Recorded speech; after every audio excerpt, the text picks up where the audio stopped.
Bonjour. Donc, je vais vous montrer déjà les bases sur le bouquin, hein, et quelques petits trucs. Quand vous recevez le kit ou bien que vous l'achetez ailleurs, le détecteur du soleil, vous le retournez et il est ouvert en dessous. Donc, vous le remplissez bien de silicone pour éviter l'entrée d'humidité quand vous mettrez dehors, hein, et infiltration, comme on voit les fils. Donc, il vaut mieux le bourrer de silicone avant de le mettre en place. Après, après le plan, je vais vous montrer sur place là, les branchements à faire, hein. Donc comme je dis, mon boîtier était déjà pré-câblé. Donc on verra sur place. Donc niveau réglage, je vais vous montrer ça. C'est pas compliqué. En fait, déjà de base et par défaut, il est réglé. Donc moi, je vous conseille de le laisser par défaut. Il y a juste un paramètre peut-être à changer. Et le reste, ça se calcule sur un temps de fonctionnement des vérins, c'est tout, hein, c'est en secondes. Mais c'est pas compliqué. On a l'impression, mais... Donc là, par exemple, ça, tous ces paramètres-là, il faut les laisser, hein, précision du soleil. On voit bien. Ouais.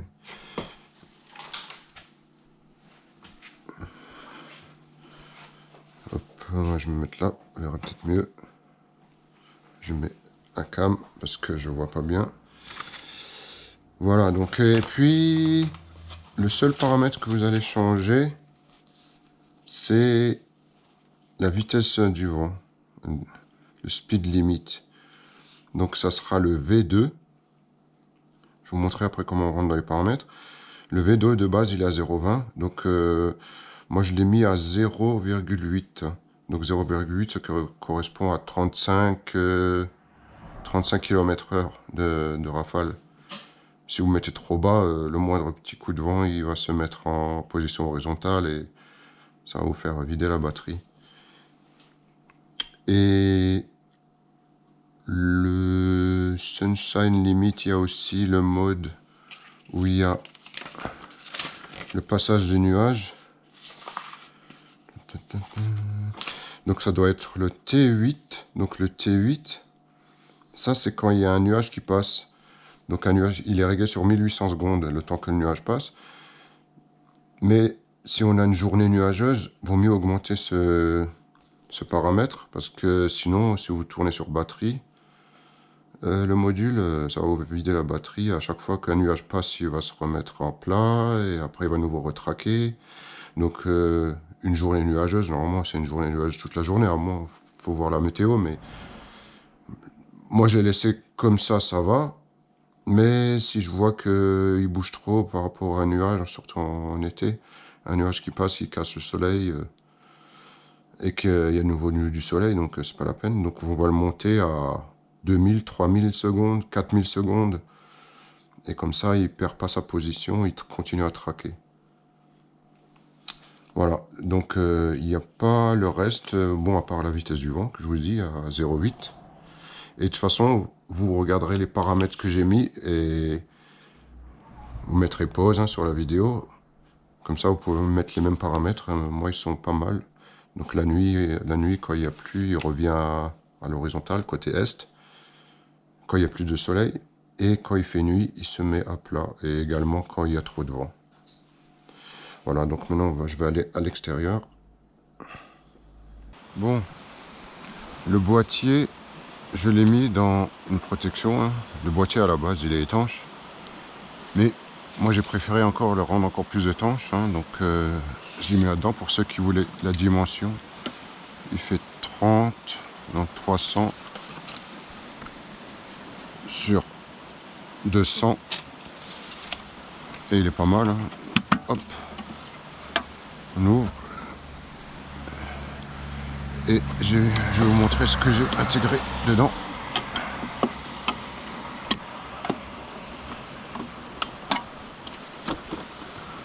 Encore, je mets une protection là.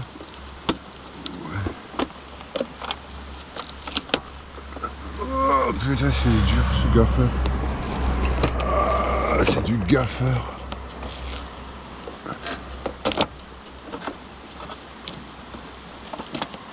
Ok.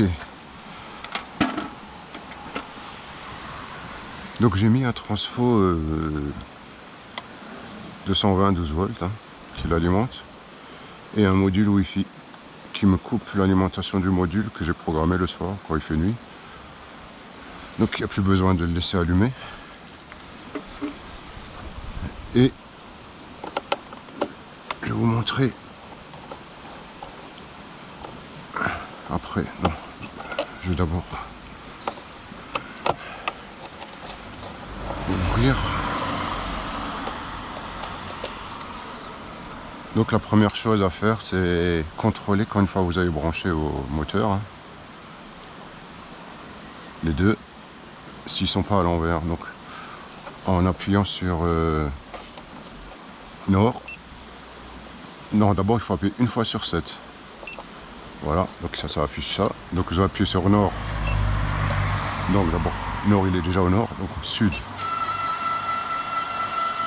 Donc il se déplace vers le sud. Nord, il se déplace vers le nord. Est, donc c'est là-bas. Il se déplace vers l'est. Et ouest. Donc si vous avez une commande qui est inversée, il suffit juste d'inverser deux fils. Vous pouvez tourner les deux fils du moteur concernés pour inverser la commande si elle n'est pas bonne. Donc pour rentrer dans les paramètres, il faut rester appuyé sur 7. Voilà.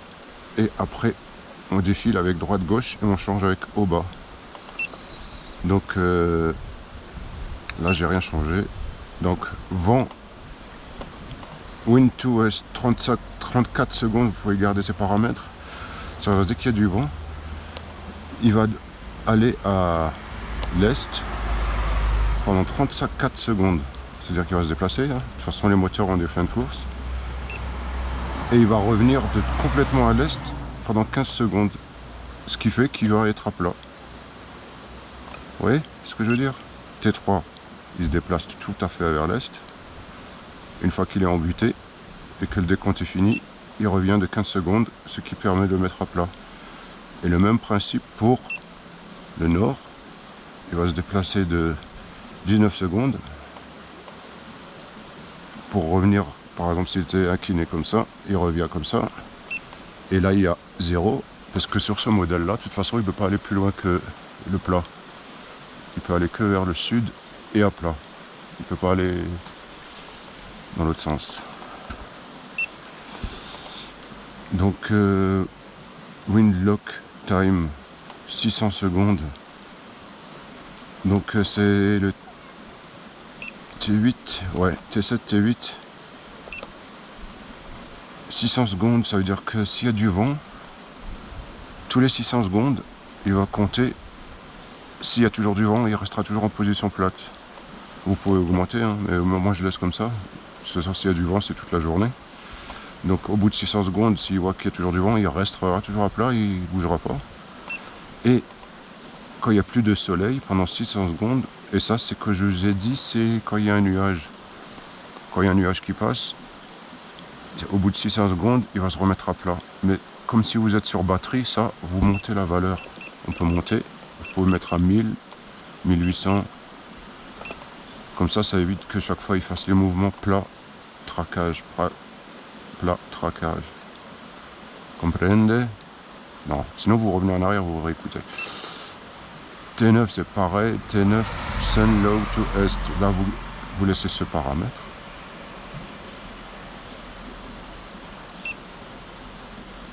T10 10 secondes sun low to ouest. Vous laissez ce paramètre, 11 secondes.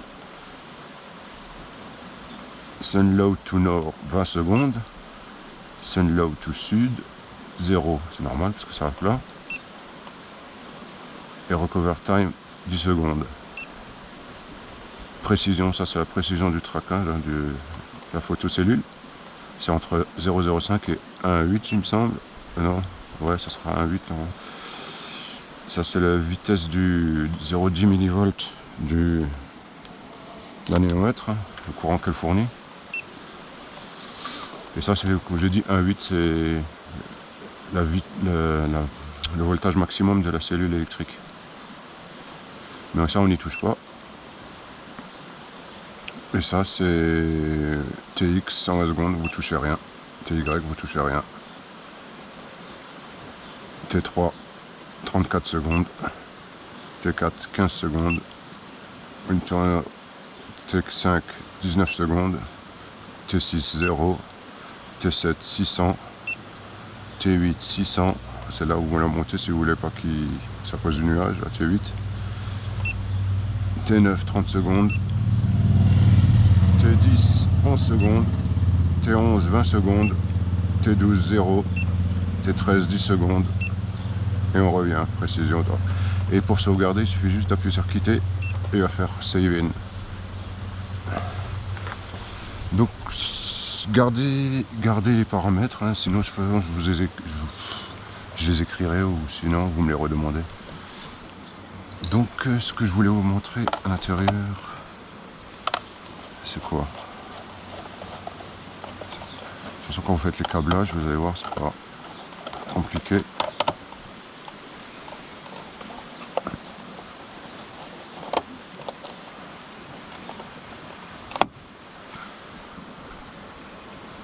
Voilà donc les moteurs, hein.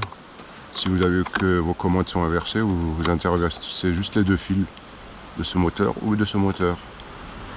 Ça arrive une fois sur deux, moi aussi j'ai dû l'intervertir pour que ça corresponde, parce que comme dit, on peut faire différents montages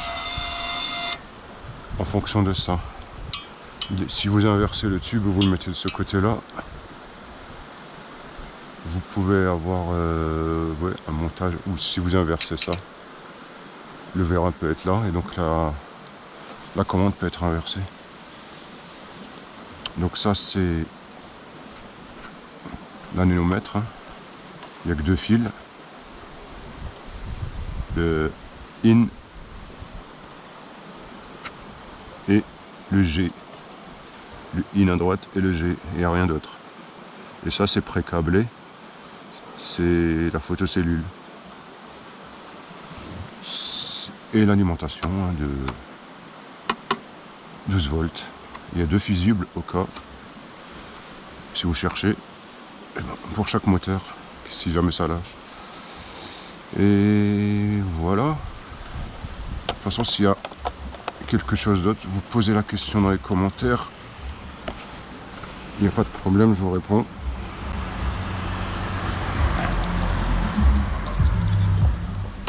Comme moi j'ai mis un micro-onduleur, donc c'est en autoconsommation. De toute façon, c'est relié à la maison. C'est pour ça que j'ai le courant qui arrive, hein, et qui est branché sur une prise connectée à l'intérieur, qui elle aussi a, enfin, qui me calcule ce qui sort.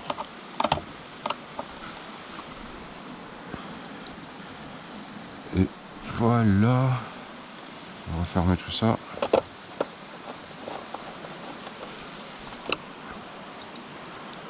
Je vais l'envoyer vers le rayon de soleil, voir s'il capte ouest.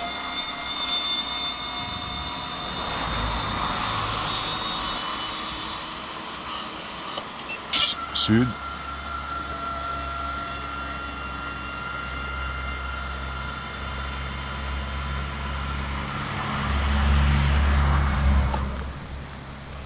Et on quitte. Et là, il y a un délai. Il va calculer. Alors moi, il va se mettre en mouvement.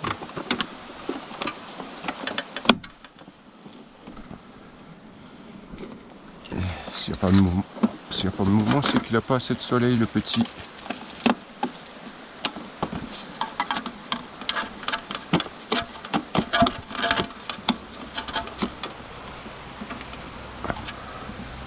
Oh merde.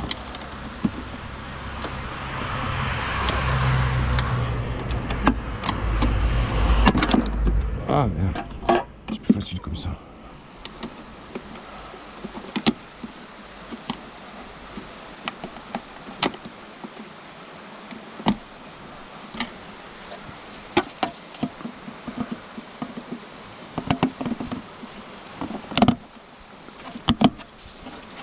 Voilà.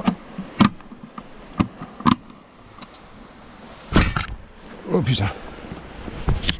Je me suis explosé la tête. Hop. Un bout de gaffeur.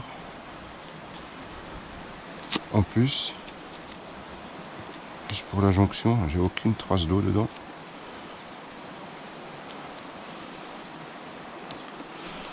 Et c'est vrai que la chaleur, ça colle super bien.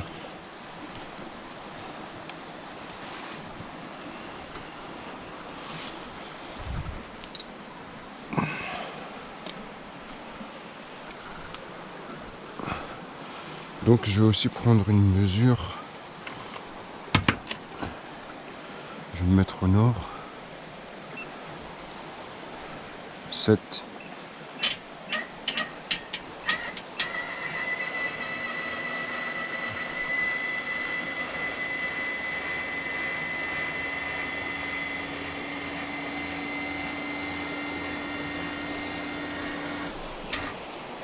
À plat.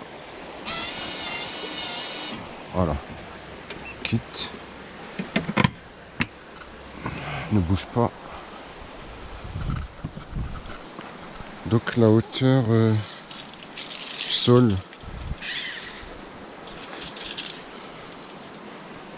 On est à 1,65.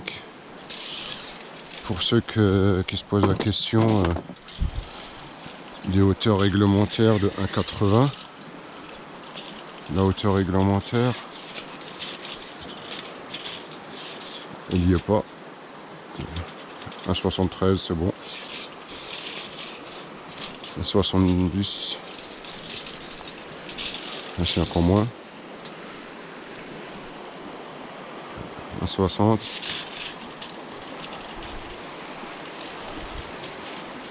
Là, le point haut, 1,66. Donc on a le droit jusqu'à 1,80 m et à plat. Donc même s'il est incliné, c'est ce qui est à plat qui compte. Voilà.